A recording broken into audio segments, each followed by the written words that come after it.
এই যে শুনছো? হুম, তোমাকেই বলছি, আমাদের চ্যানেলটি সাবস্ক্রাইব করে দাও না প্লিজ।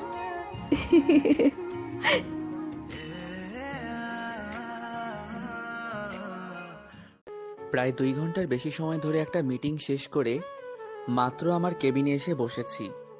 এর মধ্যেই পিয়ন চাচার আগমন। তেমন কিছু না, বসের কেবিনে ডাক পড়েছে আমার। উফ, আর সহ্য হচ্ছে না। বসের তো কোনো মাথা ব্যথাই নেই, সে সবকিছু আমার উপরে ছেড়ে দিয়ে নিশ্চিন্তে আছে।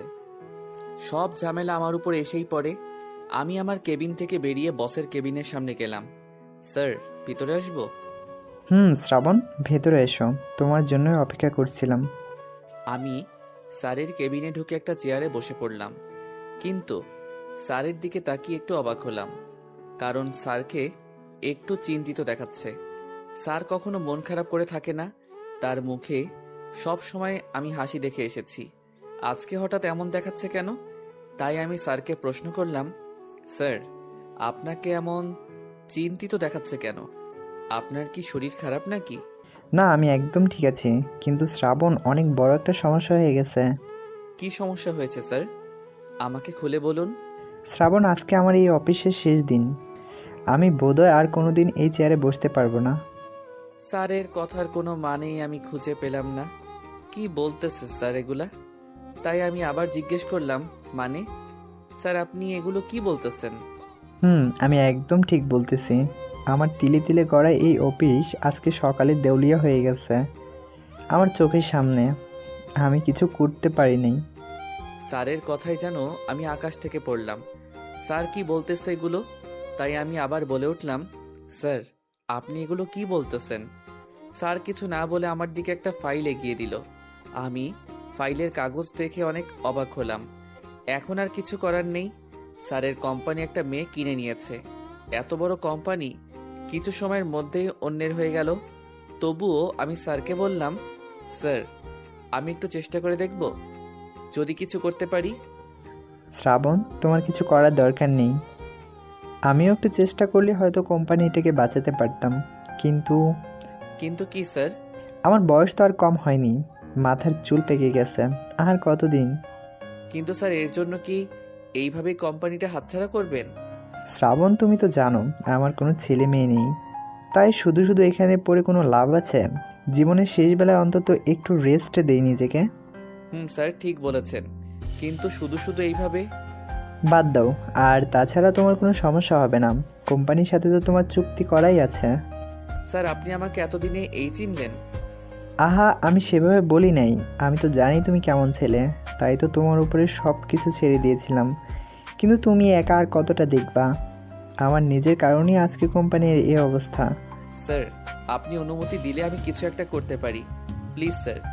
শ্রাবণ, তুমি খুব ভালো করেই জানো আমি যেটা বলি সেটাই করি। ওকে স্যার, আপনি যখন আমাকে কোনো চেষ্টা করতে দিবেন না, থাক তাহলে। হুম স্যার আপনি বাসায় যাবেন কখন? আপনার শরীর ঠিক লাগতেছে না। জানো শ্রাবণ, এখন অনেক আফসোস হয়।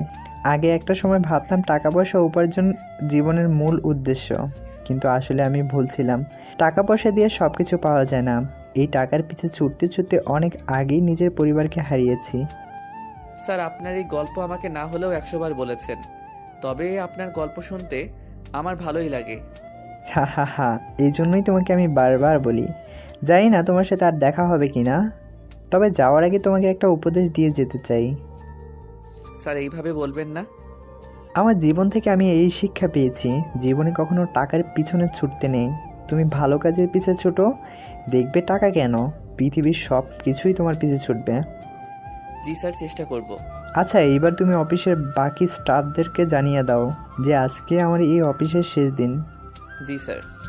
এরপর আমি স্যারকে সালাম দিয়ে কেবিনের বাইরে চলে এলাম। আসার সময় স্পষ্ট দেখতে পেয়েছি স্যারের চোখের কোণে পানি। পানি থাকাই স্বাভাবিক, কারণ স্যার প্রায় 20 বছরের বেশি সময় ধরে এই কোম্পানি দেখাশোনা করে আসতেছে। আর আজকে কিছু বাজে লোকের কারণে স্যারকে এই কোম্পানি হারাতে হচ্ছে। এরপর আমি অফিসের সকল স্টাফদের এক জায়গায় ডেকে কথাগুলো বললাম। আমি আমার কেবিনে বসে ভাবতেছি মানুষ কত লোভী হতে পারে, কারণ আমার অফিসের বস মিস্টার আদনান স্যার একটু সহজ সরল, তাই সে সহজেই সকলকে বিশ্বাস করে। আর আমাদের অফিসের কিছু খারাপ লোক স্যারের এই বিশ্বাসকে কাজে লাগিয়ে টাকা নিজের ব্যাংকে অ্যাকাউন্টে ট্রান্সফার করে দেয়, যার ফলে আস্তে আস্তে আমাদের অফিস ব্যাংকের ঝামেলায় পড়ে যায়। এইটা আস্তে আস্তে হতে হতে এখন এমন একটা পর্যায়ে পৌঁছে গেছে যে আমাদের কোম্পানি ব্যাংক নিলামে তুলে দিয়েছে। সেটাই হচ্ছে মূল কাহিনী। আজকের অফিস করতে ইচ্ছে করতেছে না, তাই ভাবতেছি বাসায় চলে যাব। যেই ভাবা সেই কাজ, আমি সোজা বসের কেবিনে চলে গেলাম। সেখান থেকে ছুটি নিয়ে অফিসের বাইরে চলে এলাম। বাইরে এসে একটা রিক্সা নিয়ে সোজা বাসার উদ্দেশ্যে রওনা দিলাম। ও, আপনাদেরকে তো আমার পরিচয়ই দেওয়া হয়নি, আসুন পরিচিত হয়ে নিই। আমি শ্রাবণ আহমেদ ইমন। পড়াশোনা শেষ করে একটা প্রাইভেট কোম্পানিতে 1.5 বছরের মতো চাকরি করতেছি। চাকরির বেতন মোটামুটি ঠিকঠাক। পরিবার বলতে আমি, আম্মু আর আমার ছোট একটা বোন। আম্মু বাসার কাজগুলো সব একাই সামলিয়ে নেয়, আর ছোট বোন মাত্র অনার্স 2য় বর্ষে। আব্বু অনেক আগেই মারা গেছেন, আর আমার চাকরির আগে আম্মু ছোট একটা চাকরি করত। আম্মু একাই আমাদের 2 ভাই বোনকে লেখাপড়া শিখিয়েছেন। কতটা কষ্ট করত আম্মু আমাদের জন্য তা আমি নিজের চোখে দেখেছি। আমাদের আর্থিক অবস্থা তখন মোটেও ভালো ছিল না, তাই আমাদের সকল আত্মীয়রাও আমাদের সাথে যোগাযোগ রাখে নাই। তবে আলহামদুলিল্লাহ এখন আমি, আম্মু আর আমার বোন মোট 3 জন খুব ভালোভাবেই দিন কাটাচ্ছি। আপনাদের সাথে কথা বলতে বলতে বাসার সামনে চলে এসেছি। আমাদের বাসাটা বেশি বড় না, তবে ছোট একটা ফ্যামিলি বেশ ভালোভাবেই থাকা যাবে। রিক্সা থেকে নেমে রিক্সা ভাড়া মিটিয়ে আমি চকলেটের দোকানে গেলাম। ও, আপনাদেরকে তো বলাই হয়নি, আমাদের বাসার পাশে ছোটোখাটো একটা বাজারের মতো আছে। সেখান থেকে কিছু চকলেট কিনে নিয়ে বাসার কাছে চলে এলাম। বাসায় এসে কলিং বেল বাজাতেই আম্মু এসে দরজা খুলে দিল। আম্মু একটা হাসি দিয়ে তার শাড়ির আঁচল দিয়ে আমার কপালের ঘাম মুছে দিল। ইস শ্রাবণ, তুই তো পুরেই ঘামে বেঁধে গেছিস। তাড়াতাড়ি রুমে ফ্যানের নিচে গিয়ে বস। আচ্ছা আম্মু, বাইরে একটু রোদ তো, তাই ঘেমে গেছি। তোকে কত করে বলি একটা ছাতা নিয়ে যেতে, কিন্তু তুই আমার একটাও কথা মেনে চলিস না। তোকে নিয়ে যে কি করি। আম্মু, তুমি আবার শুরু করে দিলে। এখন কি আর আমি সেই ছোট্ট শ্রাবণ আছি? তোমাকে এত চিন্তা করতে হবে না আম্মু। অনেক বলেছিস, এবার রুমে যা। আম্মু, এই নাও, আমার পাকা বুড়িকে দিও এইগুলো।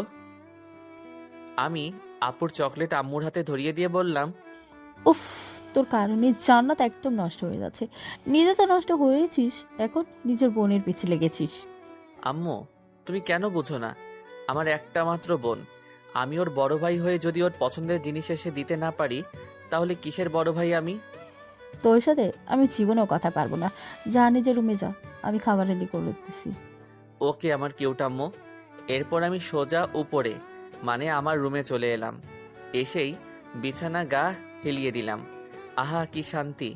মনে হচ্ছে মাত্র স্কুল থেকে ফিরে ফ্যানের বাতাস খাচ্ছি। ছোটবেলায় যেমনটা করতাম। এতক্ষণ তো আমার আর আম্মুর কথা শুনলেন, কি বুঝলেন? আমি বলি, আমার আম্মু আমাদের 2 ভাই বোনকে যে কতটা ভালোবাসে সেটা বলে বোঝানো সম্ভব নয়। তবে আম্মু সবসময় আমাকে এইভাবেই শাসন করে, আমার বেশ ভালোই লাগে। আম্মু ভাবে আমি এখনো তার সেই ছোট্ট শ্রাবণ আছি। আসলে পৃথিবীর সকল বাবা মার কাছেই তাদের সন্তান ছোট থাকে সব সময়। যাই হোক, আর এই প্রসঙ্গে যাব না। আমি ওয়াশরুমে গিয়ে শাওয়ার নিয়ে বাইরে এলাম। এরপর রেডি হয়ে নিচে গেলাম খাবার খেতে। আম্মু অনেক আগে থেকেই ডাকাডাকি করতেছে, তাই তাড়াতাড়ি খাবার খেতে চলে গেলাম। খাবার টেবিলে শ্রাবণ, তোর মুখ কালো কেন? আর আজকে তো সকাল সকাল অফিস থেকে চলে এলি যে, কোনো সমস্যা হয়েছে নাকি অফিসে? ধুর, কিছু ভালো লাগে না। আজ পর্যন্ত কোনোদিন আম্মুর চোখকে ফাঁকি দিতে পারলাম না। আম্মু অনেক বড় ঝামেলা হয়ে গেছে। কি হয়েছে বলবি তো? এরপর আম্মুকে সবকিছু খুলে বললাম। আম্মুর মনটাও খারাপ হয়ে গেল। এরপর আমি খাবার শেষ করে নিজের রুমে চলে এলাম। রুমে এসে দেওয়ালে থাকা ঘড়ির দিকে তাকিয়ে দেখি দুপুর 2টা বাজে মাত্র। তাই আমি আর কিছু চিন্তা না করে ঘুমিয়ে পড়ি। সোজা ঘুমের দেশে পাড়ি দিলাম। হঠাৎ ঘুমের মাঝে টের পেলাম কেউ আমার চোখের মুখে পানি ছিটিয়ে দিচ্ছে। আমি লাফ দিয়ে বিছানা থেকে উঠে গেলাম, কিন্তু ঘুম থেকে উঠেই দেখি জান্নাত আমার দিকে তাকিয়ে হাসতেছে। ওর হাতে একটা পানির মগ। ও, তাহলে এটা তোর কাজ? পেতনি, যা আমার রুম থেকে। উফ, তুই পেতনি, তোর বউ পেতনি। নিচের চেহারা দেখেছিস কোনো সময় আয়নায়? দেখ জান্নাত, মেজাজ খারাপ করবি না। তুই কি আমাকে একটু শান্তি দিবি না? ঘুম থেকে তুলে দিলি কেন? তোকে ধন্যবাদ দিতে এসেছিলাম, কিন্তু তোর রুমে এসে দেখি তুই ঘুমাচ্ছিস। তুই তো জানিস আমি আবার কাউকে শান্তিতে কিছু করতে দেই না, তাই তোর উপরে পানি ঢেলে দিলাম। আল্লাহ, আমারে তুমি উঠাই নাও। তুই আস্ত একটা শয়তান। শোন ভাইয়া, তোর সাথে বাজে কথা বলার মতো সময় আমার নেই। আমি গেলাম, আর তোর টেবিলে চায়ের কাপ রাখা আছে, খেয়ে নিস, না হলে ঠান্ডা হয়ে যাবে। এটা বলে জান্নাত আমার রুম থেকে চলে গেল। আমি একটা হাসি না দিয়ে পারলাম না। আমি বাসায় থাকলে পাগলিটা সারা দিন আমার পিছে পড়ে থাকবে, তবে আমার কখন কোনটা লাগবে সেইটা আমার বোন কখনোই ভুলে না। আমার কখন কি প্রয়োজন এটা আমার থেকে ভালো আমার বোন ভালো জানে। আমি চায়ের কাপ নিয়ে বেলকনিতে চলে এলাম। চায়ের কাপে মুখ দিতে দিতেই বাইরের রাস্তায় একটা জিনিস দেখে মনটা একটু খারাপ হয়ে গেল। অবশ্য আগে যেমন মন খারাপ হতো, এখন আর অতটা মন খারাপ হয় না। আমি ভালো করে রাস্তায় খেয়াল করে দেখলাম যে একটা ছেলে আর একটা মেয়ে রাস্তার পাশ দিয়ে হেঁটে যাচ্ছে। দেখে যে কেউ বুঝতে পারবে যে এরা নিশ্চয়ই প্রেমিক প্রেমিকা। স্বামী স্ত্রী বলাটা একটু ভুল হবে, কারণ দুজনকে দেখেই বোঝা যাচ্ছে যে এরা হয়তো ইন্টারের স্টুডেন্ট বা অনার্স ফার্স্ট ইয়ারের স্টুডেন্ট। এদেরকে দেখে আমার 2 বছর আগের প্রেমিকা শিমলার কথা মনে পড়ে গেল। আমার একটা গার্লফ্রেন্ড ছিল ভার্সিটি লাইফে। আমি জীবনে একজনকে মন প্রাণ দিয়ে ভালোবেসেছিলাম, কিন্তু আফসোস আমি তাকে আমার নিজের করে রাখতে পারি নাই। হয়তো সে আমার জন্য এই পৃথিবীতে আসে নাই, যার কারণে আমি তাকে পাইনি। রাস্তার দুটি ছেলে মেয়েকে দেখে শিমলার কথা একটু বেশি মনে পড়ে গেল, কারণ এইরকমভাবে হাতে হাত রেখে রাস্তার পাশ দিয়ে যে আমরা কত হেঁটেছি তার ঠিক নেই। আস্তে আস্তে আমার পুরনো অতীত আমার চোখের সামনে ভেসে উঠতে লাগলো। তখনই আমার ফোনে একটা কল আসলো। আমি ভাবনার জগৎ থেকে বেরিয়ে ফোনের দিকে তাকালাম। আইমান ফোন দিয়েছে। আইমান হচ্ছে আমার একমাত্র ফ্রেন্ড। সেই কলেজ লাইফ থেকেই আমরা বেস্ট ফ্রেন্ড। যাই হোক, আমি আইমানের ফোন রিসিভ করলাম। হ্যাঁ বল। বলতেছি, তুই কি এখন অফিসে? না রে বন্ধু, আমি বাসায়। অফিস থেকে এসেছি অনেক আগে। ও, তাহলে তো ভালোই হলো। তুই বরং রেস্টুরেন্টে চলে আয়। কেন, কি হয়েছে? আরে আগে আসবি তো নাকি? আগে এখানে আয়, তারপরে বলতেছি। আচ্ছা ওয়েট কর, আমি রেডি হয়ে আসতেছি। এরপর আমি চায়ের কাপ শেষ করে রেডি হতে লাগলাম। রেডি হয়ে আম্মুকে বলে বাসার বাইরে বের হলাম। বাসার বাইরে এসে একটা রিক্সা নিয়ে আইমানের বলা রেস্টুরেন্টে চলে এলাম। রিক্সা ভাড়া মিটিয়ে রেস্টুরেন্টের ভিতরে গেলাম। সেখানে গিয়ে দেখি আইমান একটা টেবিলে বসে আছে একা একা। আমি সোজা ওর সামনে গিয়ে বসে পড়লাম। এইবার তো তাড়াতাড়ি বল, কি হয়েছে? দোস্ত, একটা খুশির খবর আছে। কি খুশির খবর বল? দোস্ত, রিয়া আমার প্রপোজাল অ্যাকসেপ্ট করে নিয়েছে। কোন রিয়া? আরে ভুলে গেলি, তোর অফিসে কিছুদিন আগে একটা স্টাফ জয়েন করেছে না, ওইটা। মানে কি বলিস? ওই মেয়ে আবার কাউকে ভালোবাসতে পারে নাকি? কেন? আরে আমি প্রায়ই খেয়াল করি আমাদের অফিসের অনেক হ্যান্ডসাম ছেলেরা ওর পিছে ঘুরঘুর করে, কিন্তু রিয়া কাউকে পাত্তা দেয় না। তাহলে ও কি করে তোর প্রপোজাল অ্যাকসেপ্ট করলো? আরে দোস্ত, এটা হচ্ছে ভালোবাসা। ও নাকি আমাকে অনেক আগে থেকেই পছন্দ করতো। আর কালকে তো আমি সাহস করে বলেই ফেলি, আই লাভ ইউ। তারপর কি হলো? তারপর রিয়া আমার সামনে এসে জোরে একটা ধমক দিয়ে বলে সেও নাকি আমাকে পছন্দ করে অনেক আগে থেকেই। আমি তাকে আগে ভালোবাসার কথা বলি নাই কেন, এই কারণে আমাকে অনেকগুলো বকা দেয়। ওয়াও বন্ধু, তুই তো পুরোপুরি ফাটাই দিছস। অনেকদিন ধরে রিয়ার পিছনে পড়েছিলাম। অবশেষে আমার ভালোবাসা রিয়া বুঝতে পেরেছে। এই কারণে ডেকেছিস আমাকে? হুম তাহলে চল, আজকে ট্রিটটা তুই দিয়ে দে। আমি আগে থেকেই প্রস্তুত নিয়েছি। এরপর দুইজনে রেস্টুরেন্ট থেকে খাবার খেয়ে কিছু সময় আড্ডা দিয়ে বাসায় চলে এলাম। কিন্তু বাসায় এসে পড়লাম এক বিপদে। বাসায় এসে কলিং বেল বাজালাম। আম্মু এসে দরজা খুলে দিল। আমি আম্মুর মুখের দিকে তাকিয়ে দেখি আমার দিকে তাকিয়ে শুধু শুধুই হাসতেছে। ব্যাস, এটা দেখেই আমি বুঝে গেলাম নিশ্চয়ই কোনো ঘাপলা আছে এই হাসির পিছনে। আমি কিছু না বলে আমার রুমে চলে এলাম। আম্মুও আমার পিছে পিছে আমার রুমে চলে এলো। আম্মু কিছু বলবা? একটা কথা বলার ছিল, তুই ফ্রেশ হয়ে নে, তারপর বলতেছি। এরপর আমি ফ্রেশ হয়ে নিলাম, কিন্তু রুমে এসে দেখি আম্মুর হাতে একটা ছবি। তখনই আমার সন্দেহ হলো, তাই আমি আম্মুকে জিজ্ঞেস করলাম, আম্মু হাতে ওটা কার ছবি? দেখ তো পছন্দ হয় কিনা মেয়েটিকে। আমি বুঝে গেছি আম্মু আবার আমার জন্য মেয়ে দেখতেছে। তাই আমি সরাসরি বলে দিলাম, আম্মু তোমাকে আর কতবার বলবো যে আমি বিয়ে করতে পারবো না? কেন পারবি না বিয়ে করতে? আর তাছাড়া আমি তো বলেছি, তোর যদি কোনো পছন্দ থাকে তাহলে আমাকে বল, আমি মেয়ের বাসায় গিয়ে কথা বলবো। আম্মু তুমি তো সবটাই জানো, তাহলে কেন বারবার একই প্রশ্ন করে যাচ্ছ?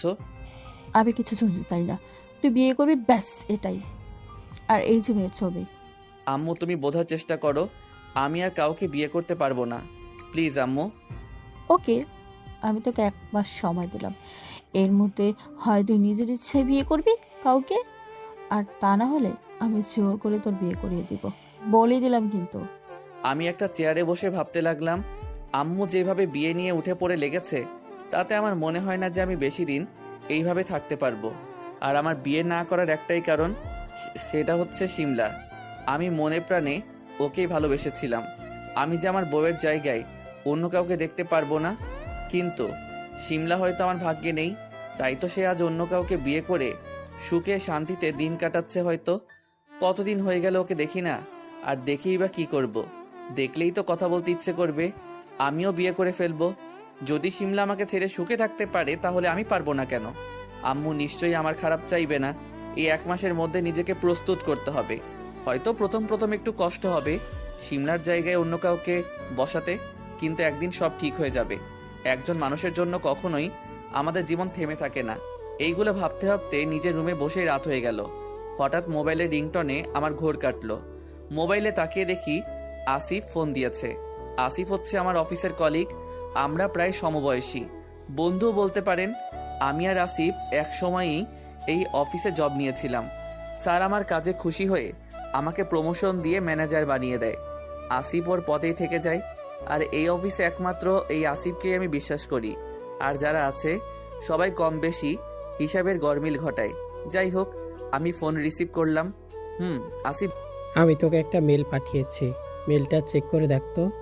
আচ্ছা, তুই ফোন রাখ তাহলে, আমি চেক করে দেখতেছি। ফোন কাটার দরকার নেই, তুই চেক কর, অনেক গুরুত্বপূর্ণ কথা আছে। ওকে। এরপর আমি ল্যাপটপ অন করে মেইল চেক করি। মেইল চেক করে আমি মাথায় হাত দিলাম। হায় আল্লাহ, মানুষ এত লোভী কিভাবে হয়? কি কিছু বুঝতে পারলি? ভাই, এই দুজনের কারণেই আমাদের বসের হাত থেকে কোম্পানিটা চলে গেছে। ভাই, সেই সকাল থেকে চেষ্টা করে প্রমাণ পেয়েছি। তো এখন কি করবি এগুলো দিয়ে? আমার মাথায় আসতেছে না, তাই তো তোকে ফোন দিলাম। একটু সময় ভেবে বললাম, শোন ভাই, যা হওয়ার তা হয়ে গেছে। এখন যাই করি না কেন, স্যারের কোম্পানি তো আর ফেরত আসবে না। কিন্তু যাদের কারণে এটা হয়েছে তাদেরকে তো আর আমরা এইভাবে ছেড়ে দিতে পারি না। তো কি করতে চাচ্ছিস তুই? এখন তো রাত হয়ে গেছে, তাই এখন সবকিছু থাক। কাল সকালে পুলিশ নিয়ে গিয়ে ওদের দুজনকে গ্রেফতার করব। আমিও সেটাই করতেছি। পুলিশের হাতে দিয়ে দিলেই বুঝতে পারবে চুরি করার কি ফল হতে পারে। কিন্তু আমি একটা জিনিস বুঝলাম না, তুই আব্দুল আর রহিমের ব্যাংকের টাকা লেনদেনের লিস্ট পেলি কোথায়? ভাই, তোকে বলছিলাম না আমার এক বন্ধু ব্যাংকে চাকরি করে। আব্দুর আর রহিমের ব্যাংকের একটা অ্যাকাউন্টও ওর বন্ধুর ব্যাংকে। ব্যাস, আমি ওকে বলে এই সব পেয়ে গেছি। কেমন হয়েছে? তোর বন্ধু তো তাহলে আরেক বড় চোর। এরপর আর কিছু কথা বলে ফোনটা রেখে দিলাম। আপনারা হয়তো কিছুই বুঝতেছেন না, আসুন আমি সবকিছু খুলে বলতেছি। প্রথমত, আব্দুল আর রহিম আমাদের অফিসে কাজ করে মোটামুটি একটা পর্যায়ে। এই দুজনে কিছু 2 মাস আগে 10 কোটি টাকার একটা অর্ডারের কথা বলে 10 কোটি টাকা বসের কাছ থেকে নেয়। বস ভেবেছিল এই অর্ডারটা ঠিকঠাকভাবে হলে মোটামুটি ভালো একটা লাভ হবে, তাই স্যার আব্দুল আর রহিমকে 10 কোটি টাকার চেক দেয়। প্রায় 15 দিন পরে আব্দুল আর রহিম স্যারকে বলে যে এই টাকাগুলো নিয়ে নাকি সেই কোম্পানির মালিক ভেগে গেছে। যাদের কাছ থেকে অর্ডার পাওয়ার কথা ছিল সেই দিন আব্দুল আর রহিম অনেক কান্নাকাটি করে, যার ফলে স্যারও আর কিছু বলে নাই। আমি আগেই বলেছি স্যার খুব ভালো মানুষ, যার ফলে সবাইকে খুব সহজেই বিশ্বাস করে নেয়। এর একইভাবে আমাদের কোম্পানির অনেক লোন পড়ে যায় ব্যাংকে। সঠিক সময় ব্যাংকে টাকা পরিশোধ না করার কারণে আজকে আমাদের কোম্পানি আর আমাদের বসের নেই। কিন্তু এখানে উপরের কথাগুলো সব মিথ্যা। আব্দুল আর রহিম কোনো ডিলই করে নাই অন্য কোম্পানির সাথে। ওরা দুইজন যে ফাইল দেখিয়েছে সবগুলোই চাল, যেটার স্পষ্ট প্রমাণ আমাদের কাছে আছে। আর আমাদের কাছে এতদিন কোনো প্রমাণই ছিল না যে সত্যি সত্যি আব্দুল আর রহিম টাকা নিয়েছে। কিন্তু আসিফ এখন আমাকে যেটা পাঠিয়েছে তাতে স্পষ্ট দেখা যাচ্ছে যে মাসখানেক আগে আব্দুল আর রহিমের ব্যাংক অ্যাকাউন্টে 5+5 মোট 10 কোটি টাকা রাখা হয়েছে। এটা থেকে স্পষ্ট যে টাকাগুলো আব্দুল আর রহিম সরিয়েছে। আশা করি বুঝতে পেরেছেন আমি কি বলেছি। এরপর ল্যাপটপ অফ করে রেখে স্যারকে ফোন দিলাম। স্যারকে সব খুলে বললাম। স্যার তো ফোনে কান্নাই করে দিয়েছে। তার একটাই কথা যে সব কোম্পানি থেকে আমার কোম্পানির কর্মচারীদের আমি বেশি বেতন দেই। তাহলে এটা করার মানে কি? আমি একটু বেশি সহজ সরল, এই জন্য স্যারকে অনেক বুঝিয়ে ফোনটা রেখে দেই। ইচ্ছে তো করতেছিল ওই দুটোকে কুপিয়ে হত্যা করি। মোবাইলের দিকে তাকিয়ে দেখি রাত 10টা বেজে গেছে। তখনই আপু আমার রুমে এলো। ভাইয়া, আম্মু নিচে ডাকতেছে তোকে খাবার খেতে, আয়। আপু তুই নিচে যা, আমি আসতেছি। ওকে। এরপর রাতের খাবার খেয়ে নিজের রুমে চলে এলাম। খাবার টেবিলে তেমন কোনো কথা হয়নি, শুধু আমার বিয়ের কথা ছাড়া। আম্মু তো আমার বিয়ে নিয়ে উঠে পড়ে লেগেছে। কানের কাছে সব সময় বিয়ে বিয়ে বিয়ে, যেন আমি কোনো মেয়ে। আর কিছু না ভেবে বিছানায় ঘুমিয়ে গেলাম। সকালবেলা আম্মুর ডাকে ঘুমটা ভেঙে গেল। আমি ঘুম থেকে উঠে ফ্রেশ হয়ে আসিফকে ফোন দিলাম। হ্যালো আসিফ, তুই কোথায় এখন? আমি বাসায় রেডি হয়ে বের হচ্ছে এক্ষুনি। ওকে, আর শোন, তুই সরাসরি থানায় চলে আয়। আমি সব প্রমাণ নিয়ে থানায় যাচ্ছি। আচ্ছা। এরপর আমি নিজের রুম থেকে বেরিয়ে বাসার বাইরে বের হব, তখনই আম্মুর ডাক। শ্রাবণ, কোথায় যাচ্ছিস এত সকাল সকাল? আম্মু, একটা কাজ আছে। তোর কোথায় কি কাজ আছে সেটা আমার জানার দরকার নেই। বাইরে বের হওয়ার আগে শুধু খাবারটা খেয়ে যা। আম্মু, এখন আমার হাতে একদম সময় নেই, অনেক গুরুত্বপূর্ণ একটা কাজ আছে। খাবার টেবিলে আসবি নাকি আমি এখান থেকে উঠে তোর কাছে আসবো? ধুর, ভাল লাগে না। আম্মু, তুমি আজ তো একটা। আর কিছু বললাম না, চুপচাপ খাবার খেয়ে নিলাম। এবার হয়েছে, আমি এখন আসি। সাবধানে যা। এরপর আমি বাসা থেকে বাইরে বের হলাম। এখান থেকে একটা রিক্সা করে সোজা থানায় চলে এলাম। থানার কাছে এসে দেখি আসিফ আগে থেকে এখানে চলে এসেছে। এরপর আমি আর আসিফ দুইজনে থানার ভিতরে গিয়ে বড় অফিসারের সাথে কথা বলে সবকিছু ক্লিয়ার করে নিলাম। মিস্টার শ্রাবণ এবং মিস্টার আসিফ, আপনারা একদমই চিন্তা করবেন না। আমরা এখনই গিয়ে ওদের দুজনকে গ্রেপ্তার করতেছি। স্যার, বিষয়টা আপনি একটু পার্সোনালভাবে দেখেন। বুঝতেই তো পারতেছেন কত বড় একটা ক্রাইম করেছে। সমস্যা নেই, আমি আমার সবটুকু দিয়ে চেষ্টা করে ওদের দুজনকে শাস্তি দেওয়ার। ধন্যবাদ স্যার। আর আপনাদের বসের অ্যাকাউন্ট নাম্বার দিয়ে যান, আমরা টাকা সংরক্ষণ করে তার অ্যাকাউন্টে ট্রান্সফার করে দেব খুব তাড়াতাড়ি। এরপর আমি আর আসিফ পুলিশ অফিসারকে আমাদের বসের অ্যাকাউন্ট নাম্বার দিয়ে থানার বাইরে চলে এলাম। আসিফ, চল তো ওই টং দোকানে যাই। অনেক দিন ধরে সিগারেট খাই না বাইরে বসে। তুই একদম আমার মনের কথা বলেছিস। আমি আর আসিফ টং দোকানে দাঁড়িয়ে দাঁড়িয়ে সিগারেট টানতেছি আপন মনে। তখনই আসিফের ফোনে একটা কল আসলো। মানে কি? আমাদের আগে বলবেন না? অপর পাশের কথা আমি শুনতে পারতেছি না। কিন্তু এমন তো কথা ছিল না, স্যারও তো আমাদের বলে নাই আজকেই আসবে। ম্যাডাম কি খুব রাগী নাকি? আচ্ছা রাখি, আমরা এক্ষুনি আসতেছি। এরপর আসিফ ফোন কেটে দিল। আমি সাথে সাথে জিজ্ঞেস করলাম, আসিফ, কে ফোন করেছিল রে? ভাই, কাজ তো একটাই হয়েছে। কি কাজ, খুলে বল। আরে বাল, ম্যাম নাকি আজকেই অফিসে চলে এসেছে, আর ম্যাডাম এসে নাকি তোকে আর আমাকে দেখতে না পেয়ে প্রচণ্ড রেগে গেছে। বিশেষ করে ম্যানেজার, মানে তোকে দেখতে না পেয়ে। কোন ম্যাডাম? আরে এই যে আমাদের কোম্পানির বর্তমান মালিক। মানে তার তো কালকে আসার কথা ছিল, তাহলে আজকেই চলে এলো কেন? আমি কি করে বলবো, চল তাড়াতাড়ি। এরপর আমি আর আসিফ একটা রিক্সা করে অফিসের উদ্দেশ্যে রওনা দিলাম। আসলে ভুলটা আমাদেরই হয়েছে। আমার তো খেয়ালই ছিল না যে আজকেও আমাদের অফিস আছে। আমি তো ভেবেছিলাম স্যার তো আর নেই, তাই আজকে একটু দেরি করে গেলেও কোনো সমস্যা হবে না। কিন্তু এখন তো পুরো অন্যরকম বিষয় দেখতে পারতেছি। ফোনের কথা অনুযায়ী বুঝলাম ম্যাডাম খুব রাগী। মোবাইলের দিকে তাকিয়ে দেখি 11টা বাজে। প্রায় 20 মিনিট পরে আমি আর আসিফ অফিসের সামনে পৌঁছে গেলাম। এরপর আমি আর আসিফ চুপচাপ ভিতরে গেলাম। অফিসের সকল স্টাফ যে যার কাজে ব্যস্ত ছিল, কিন্তু যেইমাত্র আমাদের দেখতে পেল সবাই আমাদের দিকে তাকিয়ে আছে। আমি সেই দিকে খেয়াল না করে আমার কেবিনে চলে এলাম। নিজের চেয়ারে বসে অফিসের কাজে মন দিলাম। জানি না আমার কপালে আজকে কি আছে, কারণ যখন একটা অফিসের মালিক প্রথম দিন জয়েন করেই তার কোম্পানির ম্যানেজারকে না পায়, তাহলে তো একটু অন্য চোখে দেখবেই। আমি মনে মনে এইগুলো ভাবতেছিলাম। তখনই পিয়ন চাচার আগমন। স্যার, ভিতরে আসবো? আসো, বলো কি বলবে। ম্যাডাম আপনাকে তার কেবিনে ডাকছে। আমার হাতের কাজ আটকে গেল। আমি জোরে একটা শ্বাস নিয়ে বললাম, ম্যাডাম কি খুব রাগী নাকি? স্যার সেটা ঠিক বলতে পারবো না, কিন্তু দেখে তো মনে হলো অনেক রাগী। আচ্ছা, আপনি আপনার কাজে যান, আমি ম্যাডামের সাথে কথা বলে আসতেছি। Okay sir. এরপর পিয়ন চাচা তার কাজে চলে গেল, আর আমি আমার কেবিন থেকে বেরিয়ে ম্যাডামের কেবিনের সামনে চলে এলাম। দরজার কাছে এসে বাইরে থেকে বললাম, ম্যাম, ভিতরে আসতে পারি? ম্যাডাম তার চেয়ারে বসে ল্যাপটপে কাজ করতেছে।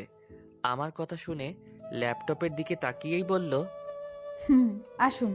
আমি এখনো ম্যাডামের বুক দেখি নাই, তবে ম্যাডামের আওয়াজটা কেমন যেন চেনা চেনা লাগতেছে। কোথায় যেন শুনেছি, কিন্তু মনে পড়তেছে না। আর বেশি কিছু না ভেবে আমি ম্যাডামের সামনে এসে বললাম, ম্যাম। পিয়ন চাচা বলল, আপনি নাকি আমাকে ডেকেছেন? আমার কথা শুনে ম্যাডাম তার কাজ ফেলে আমার দিকে তাকিয়ে বলল, ও, আপনি তাহলে সেই। আর কথা বলতে পারলো না ম্যাম। আমি বসা থেকে দাঁড়িয়ে গেলাম। আমি কাকে দেখতেছি? কিভাবে সম্ভব? শিমলা এখানে কি করে? তার মানে কি শিমলাই এই অফিসের নতুন মালিক? কিছুতেই হিসাব মিলাতে পারতেছি না। তবে শিমলার দিকে তাকিয়ে দেখি শিমলাও বেশ অবাক হয়েছে, চোখ বড় বড় করে আমার দিকে তাকিয়ে আছে। সেই পুরনো চোখ, সেই পুরনো স্টাইলে চোখের পলক ফেলা। চুলগুলো যেন আগের থেকেও অনেক বড় হয়েছে, যার কারণে ওকে অনেক আরো মায়াবী লাগতেছে।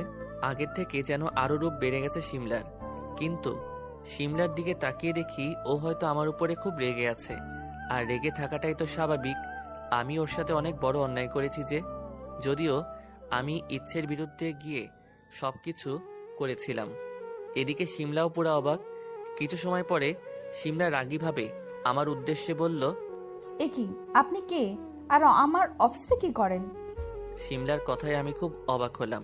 শিমলা কি আমাকে পুরোপুরিভাবেই ভুলে গিয়েছে? তা না হলে এইভাবে কথা বলতেছে কেন? শিমলা, তুমি এগুলো কি বলতেছো?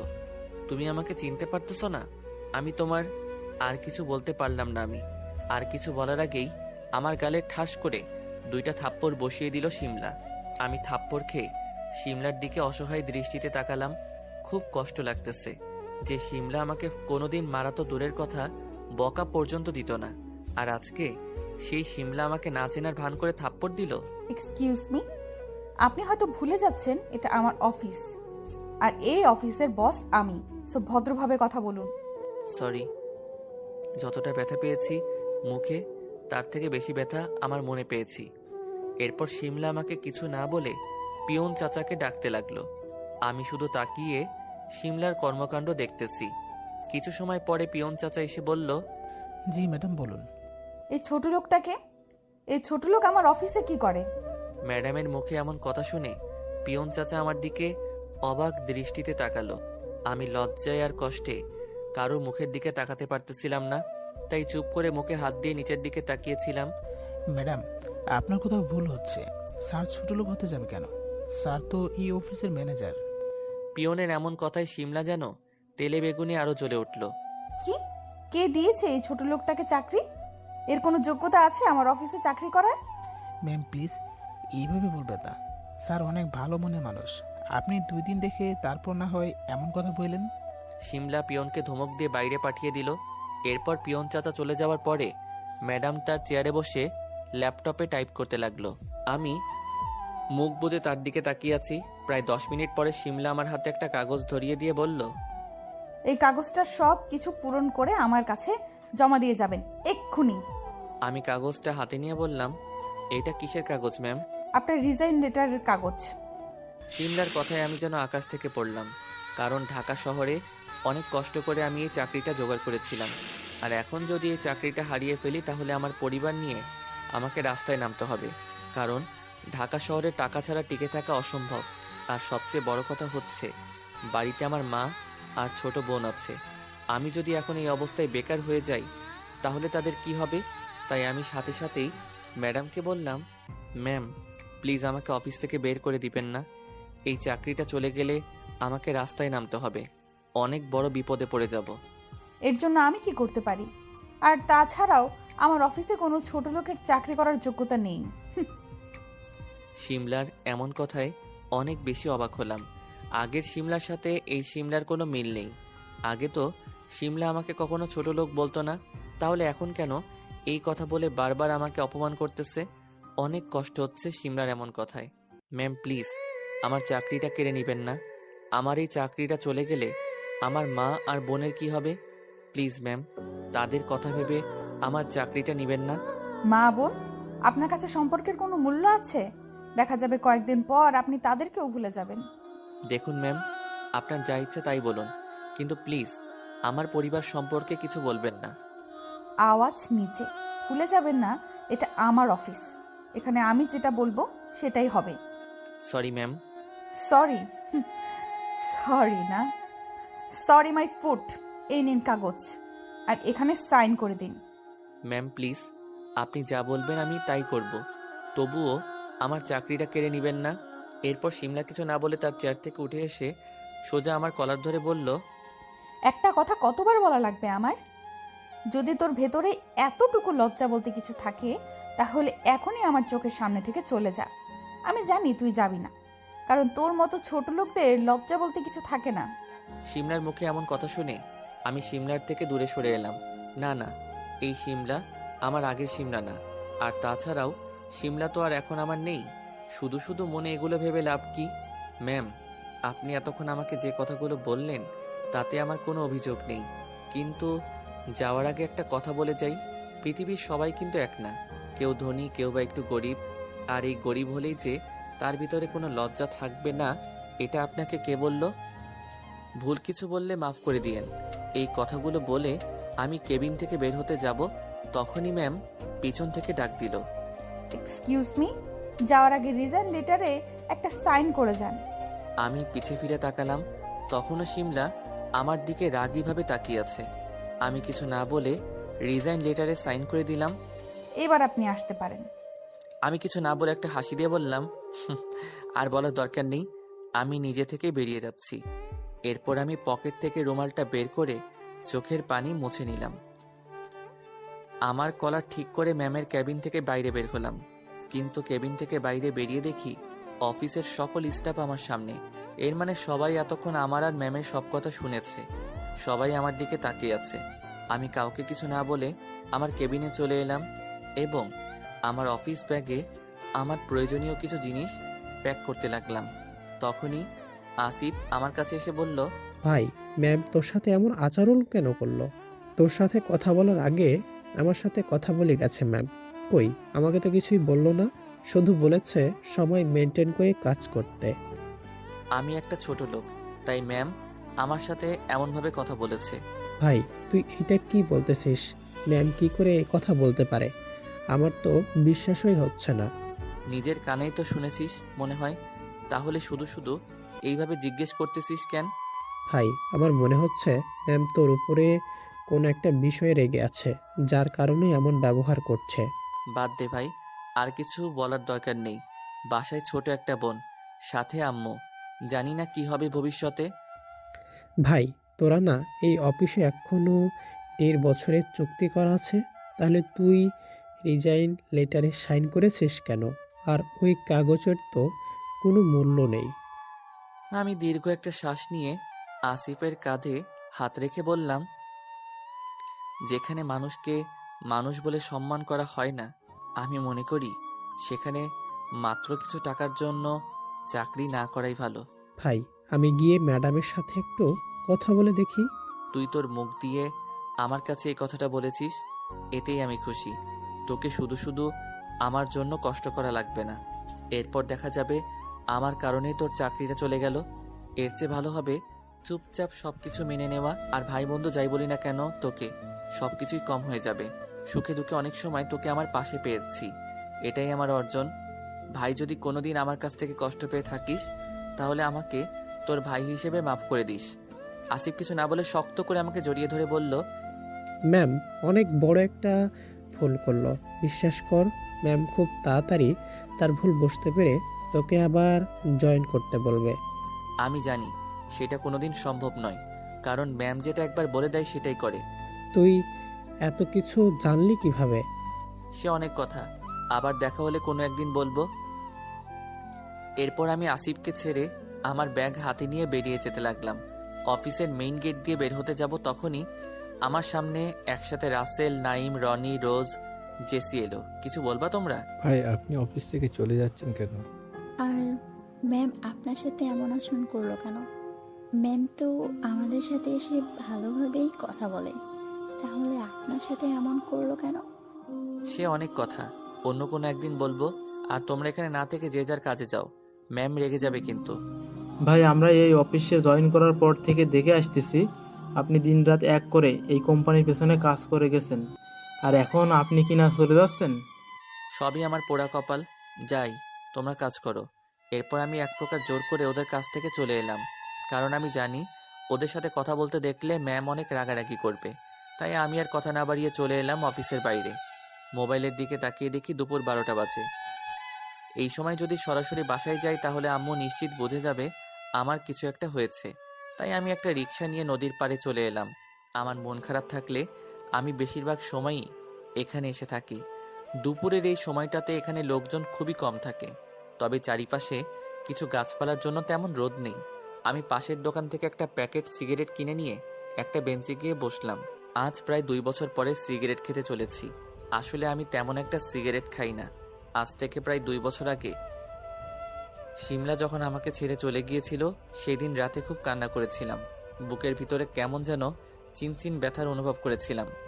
সেদিন রাতেই দোকানে গিয়ে 3 প্যাকেট সিগারেট কিনে এনেছিলাম। বিশ্বাস করবেন কিনা জানি না, আমি সেই দিন রাতেই 3 প্যাকেট সিগারেট খেয়ে শেষ করে ফেলি। জীবনে ওই দিন রাতেই আমি প্রথম সিগারেট মুখে দিয়েছিলাম। প্রথম এত পরিমাণে কাশি আসতেছিল যে মনে হচ্ছিল এই বুঝি এখনই মারা যাব। কিন্তু 2-3টা এইভাবে খাওয়ার পরে একটা ভালো লাগা কাজ করতে লাগলো। ব্যাস, এরপর থেকে আমার সিগারেট খাওয়ার গল্প শুরু।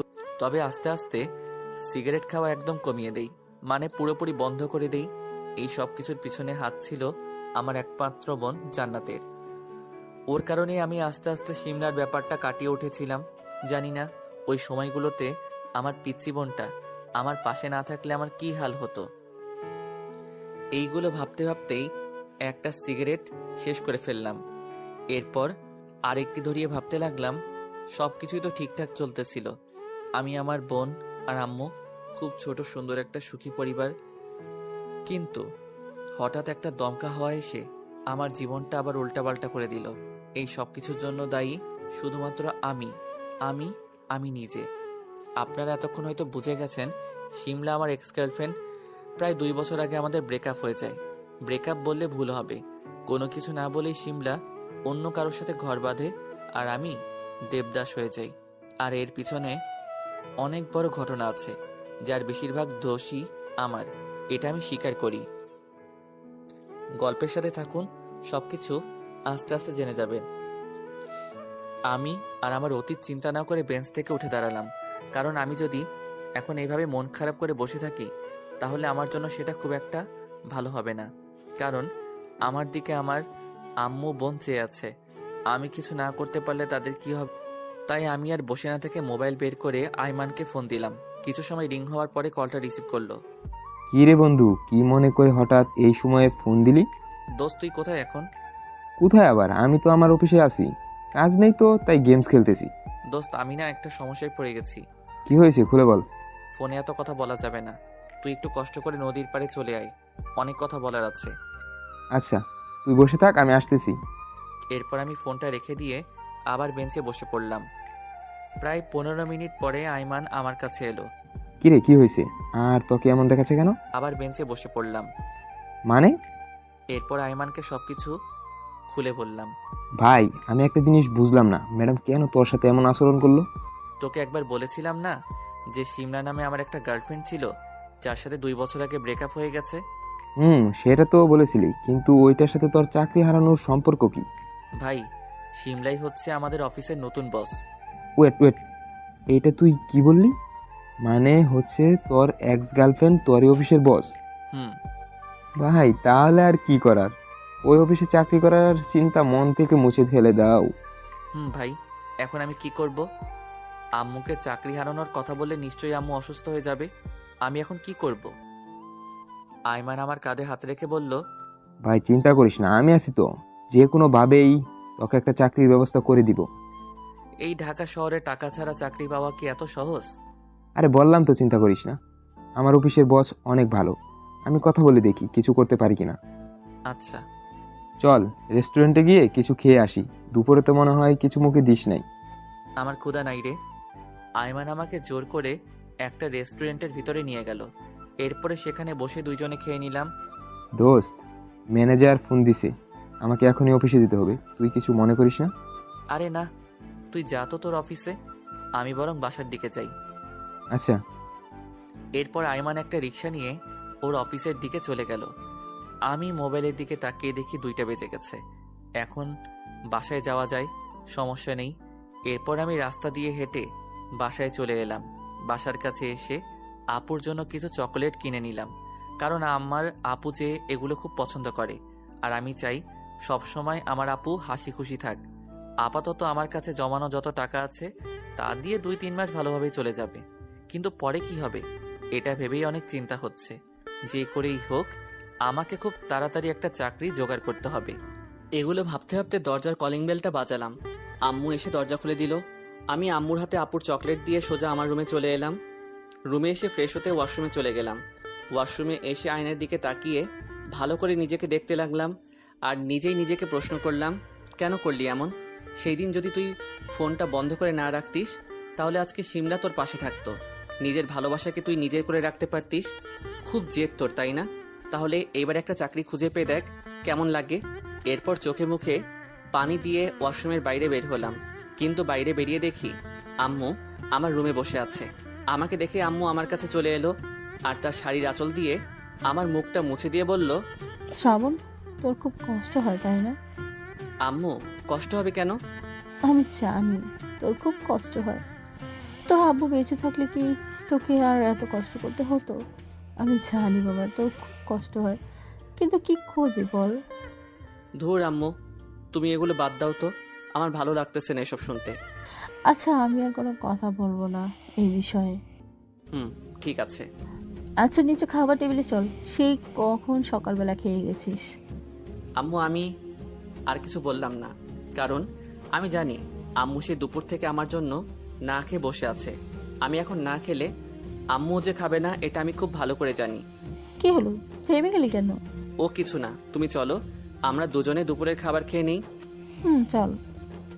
এরপর আমি আর আম্মু মিলে দুজনে খাবার খেয়ে নিলাম। খাবার টেবিলে তেমন কোনো কথা হয়নি। অপরদিকে সিমলা তার চেয়ারে বসে আছে আর চোখ দিয়ে অঝোর ধারায় পানি পড়তেছে। চোখ থেকে পানি পড়ার অনেক কারণ আছে। আজ প্রায় 2 বছর পরে সিমলা তার ভালোবাসার মানুষের দেখা পেয়েছে, কিন্তু কোনো এক রাগ অভিমানের কারণে শ্রাবণের সাথে সে এমন আচরণ করেছে। এখন সিমলার নিজেকে খুব অপরাধী মনে হচ্ছে। কি করে মানুষ তার নিজের ভালোবাসাকে আঘাত করতে পারে? সিমলার কিছুই মনে নেই, কারণ সিমলা যখন খুব রেগে থাকে তখন সে তার মুখ দিয়ে যা ইচ্ছে তাই বলে, আর রাগ কমে গেলে তার কিছুই মনে থাকে না। সিমলা মাথা নিচু করে তার চেয়ারে বসে আছে। তখনই কেবিনের বাইরে থেকে আওয়াজ এলো, ম্যাম ভিতরে আসতে পারে? কারোর গলার আওয়াজ পেয়ে সিমলা তাড়াতাড়ি করে তার চোখের পানি মুছে নিল এবং যথেষ্ট স্বাভাবিক হয়ে উত্তর দিল, আসুন বসুন। ধন্যবাদ ম্যাম। ম্যাম, একটা কথা বলার ছিল। বলুন, কি বলতে চান? ম্যাম, শ্রাবণ আছে না, ওর না এই চাকরিটা খুবই দরকার ছিল, কিন্তু আপনি হঠাৎ করে ওকে চাকরি থেকে বের করে দিলেন। দেখুন মিস্টার আসিফ, ওই বাজে লোকটার সম্পর্কে আর একটাও কথা বলবেন না। আমি বুঝতে পারতেছি না ম্যাম, আপনি ওর উপরে এত রেগে আছেন কেন? শ্রাবণ কিন্তু খুব ভালো ছেলে। প্লিজ ম্যাম, আপনি যদি ওকে চাকরিটা ফেরত দিতেন। আই এম সরি, সেটা সম্ভব না। ম্যাম, আপনি একটু বোঝার চেষ্টা করুন। শ্রাবণ একাই তার পরিবারের উপার্জন করে, আর এখন যদি শ্রাবণও বেকার হয়ে যায় তাহলে ওদের পরিবারের কি হবে? ম্যাম, আমি জানি আপনি এতটাও খারাপ না যে একটা ফ্যামিলিকে রাস্তায় নামিয়ে দেবেন। আসিফের এমন কথাই সিমলার মনটা একটু খারাপ হলো। আর ম্যাম, কাজের ব্যাপারে আমি গ্যারান্টি দিতে পারি ওর সব কাজই পারফেক্ট হয়। আর ম্যাম, সবচেয়ে বড় কথা হচ্ছে শ্রাবণের সাথে এই অফিসের 1.5 বছরের চুক্তি করা আছে। প্লিজ ম্যাম, আপনি কিছু একটা করুন। আসিফের মুখে চুক্তির কথা শুনে সিমলার মাথায় একটা প্ল্যান এলো। সিমলা মনে মনে বলল, আমাকে এত বছর কষ্ট দিয়েছো তুমি, এবার আমার পালা এসে গেছে। এবার আমিও বুঝিয়ে দেব কত ধানে কত চাল। একটা সময় তুমি নিজে এসে আমার কাছে রিজাইন লেটার জমা দিবে, কিন্তু আমি এই চুক্তি দেখিয়ে তোমাকে প্রচুর কষ্ট দিব, প্রচুর। শিমলা মনে মনে এগুলো ভেবে আসিফকে বলল, আচ্ছা, আপনি যখন এত করে বলতেছেন, তাই আপনার কথা ভেবে আবার শ্রাবণকে চাকরি ফিরিয়ে দিচ্ছি। কাল থেকে সময় মতো আসতে বলুন তাকে। ধন্যবাদ ম্যাম, অসংখ্য ধন্যবাদ। এরপর আসিফ তার সব কাজ শেষ করে শ্রাবণকে ফোন দেয়। কিছু সময় রিং হওয়ার পরে শ্রাবণ কল রিসিভ করে। হ্যালো ভাই, কোথায় তুই? কোথায় আবার, বাসায় বসে আছি। তাড়াতাড়ি রেস্টুরেন্টে চলে আয়, আমি তোর জন্য বসে আছি। ভাই ভালো এখন লাগতেছে না, তুই বাসায় চলে যা। না, তুই এক্ষুনি আসবে, আর আমি তোকে যে খবরটা দিব এতে তোর মন এমনিতেই খুশি হয়ে যাবে। আচ্ছা তুই একটু অপেক্ষা কর, আমি আসতেছি। এরপর আমি ফোন রেখে দিয়ে বাসার বাইরে বের হলাম। রেস্টুরেন্ট বেশি দূরে নয় আমাদের বাসা থেকে, তাই আমি হেঁটে হেঁটেই যেতে লাগলাম। কিছুক্ষণ পরে চলে এলাম আসিফের বলা রেস্টুরেন্টে। আমি সোজা আসিফের কাছে চলে গেলাম। বল কি বলবি? মুড অফ নাকি তোর? না, আমার ভালো লাগতেছে না। তোর যদি কিছু বলার থাকে তাহলে বল। আরে রেগে যাচ্ছিস কেন? তোর জন্য একটা খুশির খবর আছে। আমার আবার খুশির খবর? কি বলবি সেটা বল। আরে মামু, তোর চাকরিটা ম্যাম আবার ফিরিয়ে দিয়েছে। আমি নিজে গিয়ে ম্যামের সাথে কথা বলেছি। ম্যাম তোকে কালকে থেকেই অফিসে জয়েন করতে বলেছেন। আসিফ প্লিজ, তুই আমাকে ওই অফিসে আর জয়েন করতে বলিস না। তুই তো নিজেই দেখলি যে ম্যাম আমার সাথে কেমন ব্যবহার করেছে। আরে ভাই, তুই যেমনটা ভাবছিস তেমনটা না। ম্যাম অনেক ভালো। আমার মনে হয় ম্যাম তখন একটু রেগেছিলেন, তাই হয়তো তোর সাথে এমন আচরণ করেছে। সেটা আমি জানি কেন আমার সাথে এমন ব্যবহার করেছে। আরে ভাই বাদ দে, এখন কাল থেকে অফিসে চলে আসিস। না, আমি আর ওই অফিসে চাকরি করব না। দেখ ভাই, এত রাগ করে লাভ কি? আন্টির কথা একবার ভাব। এইবার আর আমি হ্যাঁ না বলে থাকতে পারলাম না, কারণ আমি খুব ভালো করেই জানি এই ঢাকা শহরে চাকরি পাওয়া কতটা কষ্টের। তাই আম্মু আর আপুর কথা ভেবে আমি আবার ওই অফিসে চাকরি করব।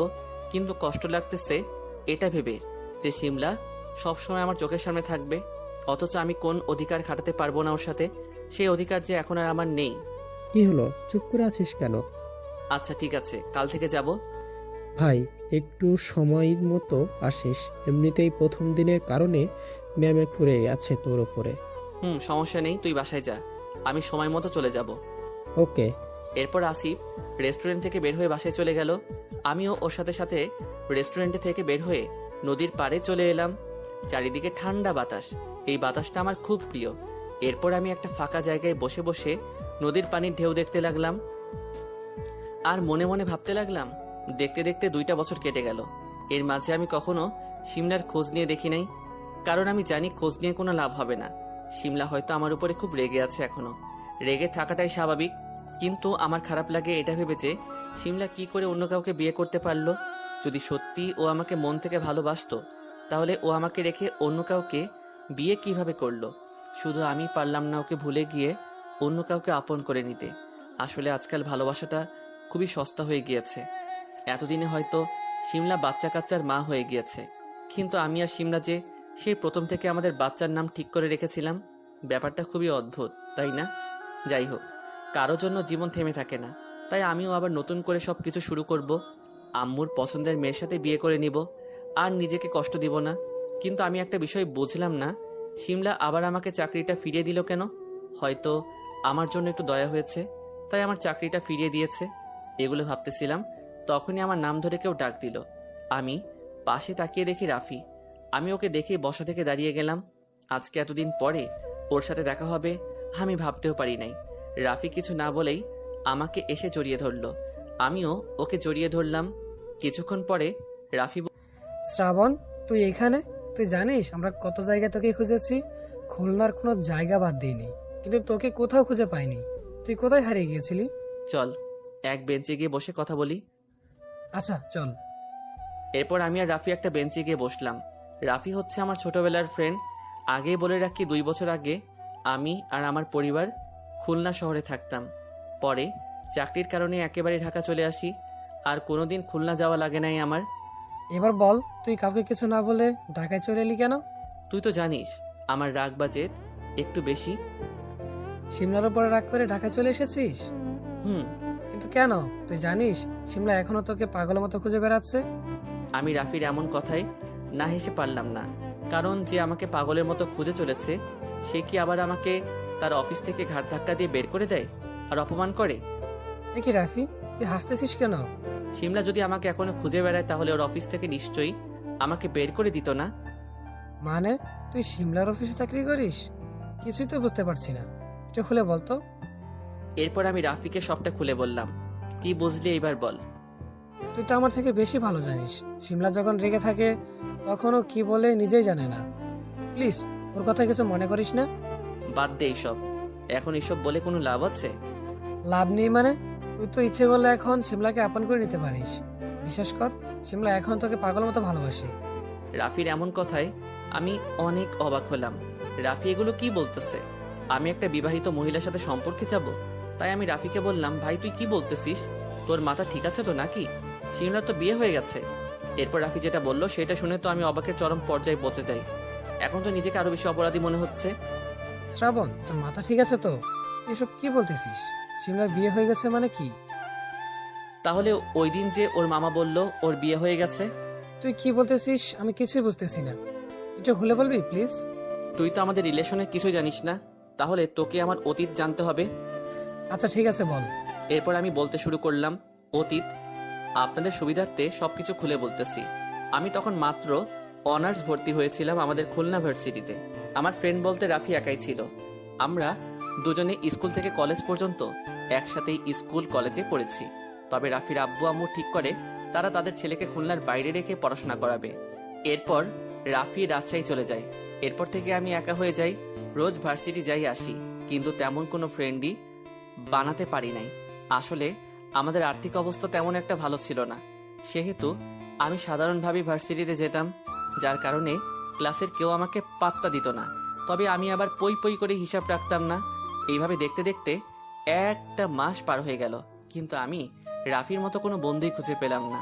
তো আমি একদিন ক্লাস শুরুর আগে আমাদের ক্যাম্পাসের ফাঁকা একটা জায়গায় বসেছিলাম।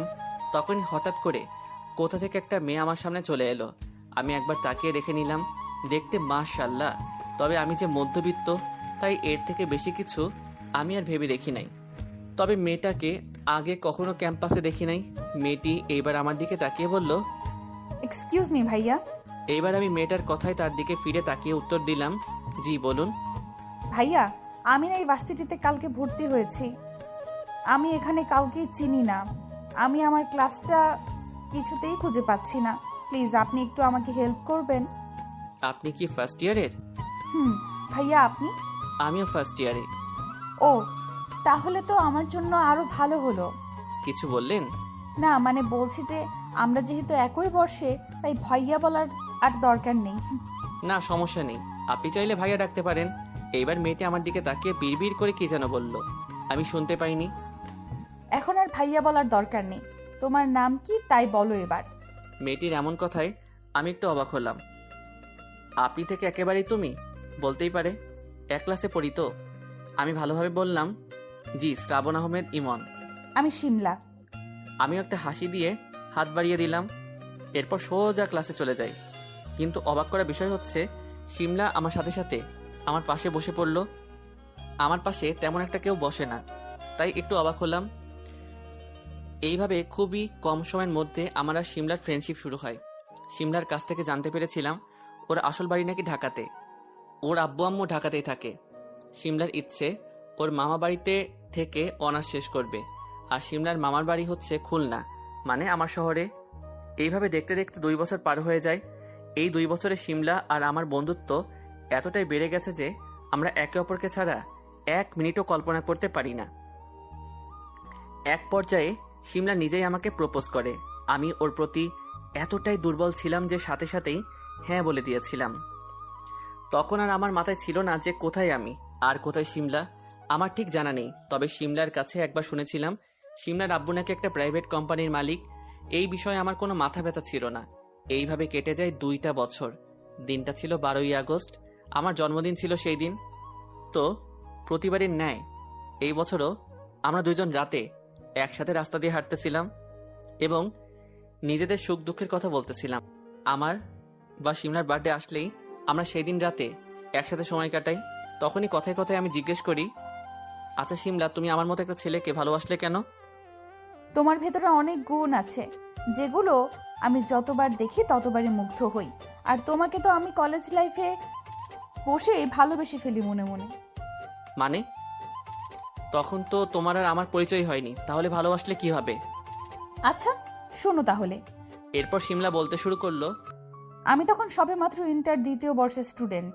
একটা সরকারি ছুটির কারণে আমি আমার মামার বাড়িতে মানে খুলনায় আসি। সেখানে 2 দিন থাকি। আমার একটা মামাতো বোন আছে, তুমি চেনো হয়তো, নাম বর্ষা। আমি আর বর্ষা একদিন বিকালবেলা পার্কে বসেছিলাম। তখনই খেয়াল করি কয়েকটা ছোট ছোট বাচ্চা পার্কে ঢোকার চেষ্টা করতেছে, কিন্তু পার্কের লোক ভেতরে প্রবেশ করতে দিচ্ছে না, কারণ বাচ্চাগুলোর কাছে টাকা নেই। এইটা দেখে আমার খুব খারাপ লাগতেছিল। আমি উঠে বাচ্চাগুলোর কাছে যাব, তখনই খেয়াল করি 2টা ছেলে সেখানে এসে দাঁড়ালো। ছেলে দুটোর মধ্যে থেকে একজন পার্কের লোকদের কিছু কথা বলল। আমি সেগুলো শুনতে পাইনি, কিন্তু এরপর খেয়াল করি ছেলেটা নিজের পকেট থেকে টাকা বের করে বাচ্চাগুলোকে নিয়ে পার্কে প্রবেশ করে। বাচ্চাগুলোর মধ্যে সবচেয়ে ছোট যে বাচ্চাটি ছিল তাকে সেই ছেলেটা কোলে তুলে নিয়ে অনেক আদর করে। এমনটা আমি খুবই কম দেখেছি, তবে আমি সেই বাচ্চাগুলোর হাসি আজও ভুলতে পারি নাই। এমন হাসি আমি আজও কোথাও দেখতে পাইনি। লাখ লাখ টাকা দিয়েও এই হাসি কেনা সম্ভব না। এইভাবে যে কখন সন্ধ্যা হয়ে যায় আর খেয়ালই ছিল না। সেই ছেলেটিকে দেখতে দেখতে হঠাৎ করে ছেলেটা আমার সামনে থেকে চলে যায়, আর কোথাও খুঁজে পাইনি। এরপর বর্ষার কাছ থেকে খোঁজ নিয়ে জানতে পারি ছেলেটা এখানকার স্থানীয়। তাই আমি সিদ্ধান্ত নেই ভার্সিটি ভর্তি হলে এই খুলনা ভার্সিটিতে ভর্তি হব। কিন্তু আমার ভয় ছিল যে ছেলেটাকে কি আসলে এই ভার্সিটিতে পাবো। কিন্তু ভার্সিটির প্রথম দিন এসেই দেখি সেই ছেলেটা একটা গাছের নিচে একা বসে আছে। এরপর আমি ওর কাছে যাই, কোনোভাবে ফ্রেন্ডশিপ করি, কিন্তু ছেলেটা এতই বোকা ছিল যে তাকে ভাইয়া রাখতে বলে। আমার প্রচুর রাগ হয়েছিল তখন, কিন্তু আবার খুশিও হয়েছিলাম, কারণ ছেলেটা নারীদের সম্মান করতে জানে। এরপর তার সাথে থাকতে থাকতে তো আরো প্রেমে পড়ে যাই। এবার তুমি বলো তো ছেলেটা কে ছিল? আমি তো পুরাই অবাক, আমার সাথে এত বড় ধোঁকা। তবে আমি আগে থেকেই জানতাম যে সিমলা আমাকে পাগলের মতো ভালোবাসে, কিন্তু আজকের এমন কথা শুনে ওর প্রতি আমার রেসপেক্ট আরো বেড়ে গেল। ওই কথা বলো না কেন? কে ছিল আবার? এই আমি। তুমি আসলে একটা বড় বাটপার। শুধু তোমার জন্য বাটপার। এইভাবে আমাদের ভালোবাসা শুরু হয়েছিল। দীর্ঘ 5 বছরের রিলেশন ছিল আমাদের। বর্তমানে এইগুলো বলে আমি একটা জোরে নিঃশ্বাস নেই। ও ভাই, এটা তো পুরো একটা ফিল্মি কাহিনী। তোর কথা শুনে তো বুঝতে পারলাম যে তোরা দুজন দুজনকে পাগল মতো ভালোবাসিস। তাহলে ব্রেকআপ হলো কিভাবে? ভালোবাসতাম না, এখনো ভালোবাসি, আর আজীবন ভালোবেসে যাব। বুঝলাম, কিন্তু এবার আসল কাহিনীটা তো বল, কি কারণে এমনটা হলো? একটু রেস্ট দরকার, হাঁপিয়ে গিয়েছি। এবার তোর সম্পর্কে কিছু বল, আমি শুনি। আচ্ছা, আমার কথা আর কি বলবো, এই তো কিছুদিন আগে বর্ষাকে বিয়ে করেছি, সবাই মেনেও নিয়েছে। মানে কি? ওই সিমলার মামা মানে বর্ষার বাবা তোকে মেনে নিয়েছে? আরে বন্ধু, খারাপ মানুষ বেশি সময়ের জন্য এই পৃথিবীতে আসে না। 1 বছর হতে চললো বর্ষার আব্বু মারা গেছে। রাফির কথা শুনে কি বলবো বুঝে পাচ্ছি না। একদিন এই সিমলার মামার কারণেই আমার সবকিছু শেষ হয়ে গেছে, আর আজকে সেই এই দুনিয়ায় নেই। বিচার বলতে একটা শব্দ আছে, এটা ভুলে গেলে চলবে? যাক, ভালো হয়েছে। বর্ষার কি খবর? আর তোরা থাকিস কই এখন? আমি আর বর্ষা কিছুদিন হয়েছে ঢাকায় শিফট হয়েছি। সিমলা আমাদের সাথে ঢাকায় এসেছে। মানে সিমলা এতদিন খুলনাতে ছিল? তুই আমাদের রিলেশনশিপের সম্পর্কে জানলি কিভাবে? বর্ষা বলেছে। ও, আর তুই এখন কি করিস? আরে কি আর করব, ভেবেছিলাম কিছু করব না, কিন্তু বর্ষার জোরাজুরিতে সিমলার অফিসে জয়েন করতে হচ্ছে। মানে আমাদের কোম্পানিতে? তাহলে তো ভালোই হলো। এইবার তো তোরা সিমলার ব্রেকআপের কারণটা বল। সন্ধ্যা হয়ে গেছে, বাসায় যেতে হবে। আমি রাফিকে বলতে যাব, তখনই আমার ফোনে একটা কল আসলো। আমি ফোনের দিকে তাকিয়ে দেখি আপু ফোন দিয়েছে। আমি ফোন রিসিভ করলাম। ভাইয়া তুমি কোথায়? তাড়াতাড়ি বাসায় চলে আসো। কেন, কি হয়েছে? তুই অমনভাবে কথা বলতেছিস কেন? ভাইয়া, আম্মু। কি হলো? আম্মু কি? আম্মু ঠিক আছে তো? ভাইয়া, আমার প্রচন্ড জ্বর এসেছে, তুমি তাড়াতাড়ি বাসায় চলে আসো। আমি একা একা কি করব কিছুই বুঝতেছি না। আচ্ছা, তুই চিন্তা করিস না, আমি ডাক্তার নিয়ে এখনই আসতেছি। ওকে ভাইয়া। এরপর আমি ফোনটা রেখে দিলাম। কিরে, কি হয়েছে? ডাক্তারের কথা বলে যে সবকিছু ঠিক আছে? বন্ধু, তোর সাথে পরে কথা বলতেছি। আমাকে এখনই বাসায় যেতে হবে। আম্মুর শরীরটা বেশি ভালো না। আচ্ছা, বাসায় যা, সমস্যা নেই। আর আমার নাম্বার নিয়ে যা, কোনো সমস্যা হলে ফোন দিস। আচ্ছা। এরপর রাফির কাছ থেকে ওর ফোন নাম্বার নিয়ে বাসার দিকে রওনা দিলাম। এরপর একটা ডক্টর নিয়ে সোজা আমাদের বাসায় চলে গেলাম। বাসায় গিয়ে দেখি আপু আম্মুর মাথায় পানি দিচ্ছে, আর আম্মুর গায়ে প্রচণ্ড জ্বর, যার কারণে আম্মুর জ্ঞান নেই। ডাক্তার কিছু ওষুধ লিখে দিয়ে আম্মুকে চেক করে চলে গেল। আমি ডাক্তারকে এগিয়ে দিয়ে আম্মুর জন্য ওষুধ আনতে চলে গেলাম। এরপর বাসায় এসে দেখি আপু আম্মুর পাশে বসে আছে। আমাকে দেখেই আপু আমার কাছে চলে এলো।